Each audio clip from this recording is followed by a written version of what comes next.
ඔබ පොඩ්ඩක් කල්පනා කරන්න පින්වතුනි වයසට ගියාට පස්සේ මේ ඇහෙන් ප්‍රයෝජනයක් ගන්න බැරි වෙනවනේ. ඔබ දැන් ඔය ඇහැ පාවිච්චි කර කර පින්වතුනි ආස්වාද ගන්නවා. හැබැයි ඔබ වයසට ගියාට පස්සේ පින්වතුනි ඔබට ඇස් දෙක අහිමි වෙනවා. පින්වතුනි ඔබට රූප මේ වර්ණ පේන්නේ නැතුව යනවා. මේ වර්ණ පේන්නේ නැතුව ගිහිල්ලත් ඔබට තව අවුරුදු 20ක් ඉන්න වෙනවා පින්වතුනි. කොහොමද ඉන්නේ? ඒක නෙමෙයි ප්‍රශ්නේ පින්වතුනි. ප්‍රශ්නේ තියෙන්නේ ඔබ අවුරුදු 20ක් ඔය විදිහට ඉන්න. ඔය විදිහට මහා දුකක් විඳින්න. ඔබට වෙලා තියෙන්නේ පින්වතුනි. ඔය ඇස් දෙක පේන වෙලාවේ බුද්ධිය තිබුණා. මොලේ පාවිච්චි කරපු ප්‍රඥාව කඳුලක් ඔළුවට ආපු නිසා. ඔබට ඒ කාලේ ඕනේ තරම් වෙලා තිබුණා පින්වතුනි. ඕකෙන් නිදහස් වෙන්න. මේ තණ්හාව අයින් කරගන්න. මේ දැන් කාලේ ගත වෙන්නේ ඒකනේ. ඇස් දෙක පේනව නේද? එහෙනම් දැන් මේ වෙලාව තමයි තියෙන්නේ මක් කරගන්න. ඔබ දන්නවා තව ටික කාලයක් යනකොට ඔබට ওই ප්‍රශ්නේ වෙනවා කියලා. එහෙනම් ඔබ දැන් මක් කරගන්න ඕනේ. ඒකට පිළිසරණක් හොයන්න ඕනේ. වයසට ගියාට පස්සේ ඉන්න පුළුවන් විදිහක් හදාගන්න. ඒක හදාගන්න ඕනේ වයසට ගිහිල්ලා නෙමෙයිනේ. බලන්න ඒකයි හිතාගන්න බෑ පිටද. ඇයි ඔබ රජේ රස්සාවක් කරන්න කැමති වොත්? පෙන්ෂන් එක. ඇයි පෙන්ෂන් එක? වයසට ගියාට පස්සේ ඉන්න පුළුවන්. වයසට ගියාට පස්සේ ඉන්න පුළුවන් වෙන්න පෙන්ෂන් එකට සල්ලි එකතු කරන්න පටන් ගත්තේ කවද්ද? 60 ද? එහෙනම් තරුණ කාලේ පින්වතුනි. තරුණ කාලේ කියන්නේ පළවෙනි දවසේ රස්සාවට ගිහිල්ලා පළවෙනි මාසේ පඩියේ ඉඳලා ඒකෙන් පුංචි කොටසක් පින්වතුනි පෙන්ෂන් එකට එකතු කර ගියානේ පින්වතුනි. ඒක හරි බුද්ධිමත් වැඩක් කියලා ඔබ දන්න නිසා නේද පින්වතුනි ඔබ දරුවන්ව පවා යොමු කරන්නේ රජයේ රැකියාවලට? ඒක බුද්ධිමත්ද නැද්ද? කතා කරන්න. මං කියවනේ මම තර්කේ ගොඩනගලා දෙන්නම් පිළිගන්නවද නැද්ද කියන එක ඔබ හදාගන්න. බුද්ධිමත්ද නැද්ද මේ වැඩේ? බුද්ධිමත්. තරුණ කාලේ ඉඳලා යමක් කරගෙන ගිහිල්ලා පින්වතුනි ඒකේ පිටින් වයසක කාලෙදී ජීවත් වෙන්න පුළුවන් ක්‍රමයක් හදාගන්න එක බොහොම බුද්ධිමත් වැඩක්. නේද? නේද? ඒක ගැන තමයි මාත් මේ කියන්නේ. මොකද පින්වතුනි වයසට ගියාට පස්සේ ඕකට උත්තර හොයන්න බෑ. එක දවසක් එන්න පින්වතුනි ඔබ දනු කඳේ ගහලා. දනු කඳේ දවසක් ගහපු එක පින්වතුනි ගෙදර නෙමෙයි යන්නේ. මෙද මහත්තයා ගෙදර යන්නේ. මොකටද? පත්තු බඳින්න. රිදෙන එක කියන්නේ මේ හරියට රිදනව නෙමෙයි මේ. හොල්ලන්න බැරි කර. එන්න. එක දවසක් දනු කඳේ. එක දවසක් පැය පහ කුෂන් තියලා දනු කඳේ ගන්න. පැල්ලන්වත් හිටින්න නැති කුෂන් තියලා දනු කඳේ ගන්න. හෙල්ලෙන්න බැරි.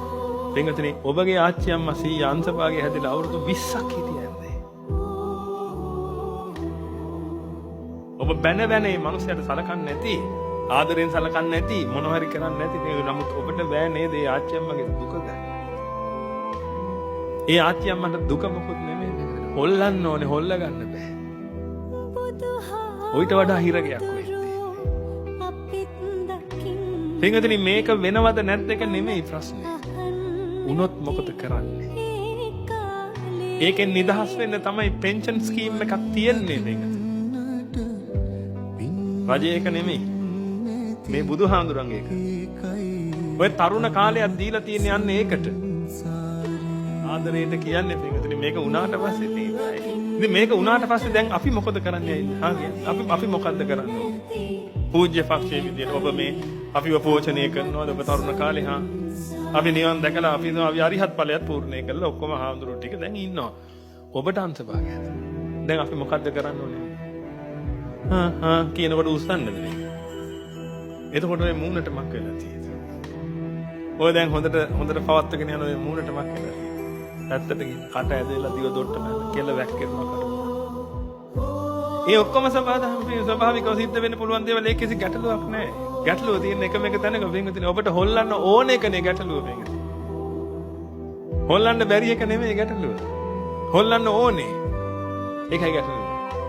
ඔබට රූප බලන්න ඕනේ පින්වතුනි. ඔබට රූප පේන්නේ නැහැ. ඔයිට වඩා දනුවමක් කොහෙද තව තියෙන? ඒකයි මම කිව්වේ එක දවසක් එන්න පින්වතුනි. ඔබගේ ඇස් දෙක බැඳලා තියන්න කරුවල කාමරයක ගැට ගන්න. එක දවසක් මුක්ති විඳලා මට කියන්න එක දවසක් ඇති ඔබට පිස්සු හැදෙන්නේ. ඒකයි ලෝකේ තියෙන ධර්මම අපරාධකාරයන්ට දෙන්න දඬුවම. කරුවල කාමරයක දාලා තියෙන්නේ. පිස්සු හැදෙලා එළියට එන්නේ. විශේෂයෙන් දේශද්‍රෝහීන්ට දෙන දඬුවමක්. ඔබගේ ආච්චියන් මට පින්වතුනි පිස්සු හැදිච්ච නැති එක. ඔබගේ ආච්චියන් මට මතක හැදෙන්නේ පින්වතුනි ලෙඩ ඇඳේ ඉන්නකොට අසුචි වලින් ගහනවා මිනිස්සු. ඔබ අහලා ඇති අඩුම තරමේ පින්වතුනි එහෙම අය. හරි කේන්ති යනවා කියලා ඔබ කියන්නේ. අම්මෝ අපේ අම්මා ගාවට දැන් කිට්ටු වෙනවා බෑ මේ දවස්වල පුදුම කේන්තියෙන් ඉන්නේ කියලා ඔබ කියනවා. ඇයි? ඇයි අම්මට කේන්ති යන්නේ? ඔබ ඒක හිතුවේ නැද්ද? එයාට කේන්ති යනවා මම පුදුම කරදරයක් තියෙන්නේ. බත් ටිකක් ගිහින් දෙන්න බෑ ළඟ තියෙන එකකින් ගහනවා. වචනයක් වරදින්න බෑ කෑ ගහනවා. පුදුම කේන්තියක් යන්නේ. මට නම් බෑ බලා ගන්න. ආදි වශයෙන් ඔබ කියනවා පොඩ්ඩක් හිතුවේ නැද්ද ඇයි කියලා.